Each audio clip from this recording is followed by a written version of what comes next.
Hello everyone, welcome back to our channel. నేను మీ చందన. Today recipe వచ్చేసి పొంగనాలు. సో నేను ఎలా చేస్తానో చూపిస్తున్నాను. ఫస్ట్ అయితే దోసపిండి, అందులోకి టేస్ట్కి తగ్గట్టు సాల్ట్, క్యారెట్ తురిమి వేసుకోండి. అండ్ సన్నగా ఆనియన్, పచ్చిమిర్చి కట్ చేసి వేసుకోవాలి. కరివేపాకు కూడా సన్నగా కట్ చేసుకోవాలి. కొంచెం జీలకర్ర వేసుకొని మంచిగా కలిపేసుకోవాలన్నమాట. ఇప్పుడు అది పొంగనాల ప్యాన్ పెట్టుకొని అది కొంచెం హీట్ అయ్యాక అందులో ఆయిల్ వేసేసుకొని ఇప్పుడు స్పూన్తో ఒక్కొక్క దాంట్లో ఒక్క స్పూన్ వేసుకొని అలా రెండు వైపులా ఎర్రగా కాల్చుకోవాలన్నమాట. అంతే. దీన్ని పల్లి చట్నీతో తింటే చాలా బాగుంటుంది. అంటే కొంతమంది టమాటా చట్నీ ఇష్టం, బట్ మేము మాత్రం పల్లి చట్నీతోనే తింటాము.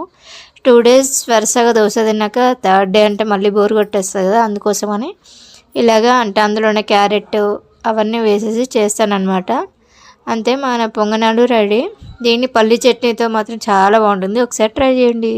Thank you for watching. Bye bye. See you next video. Take care.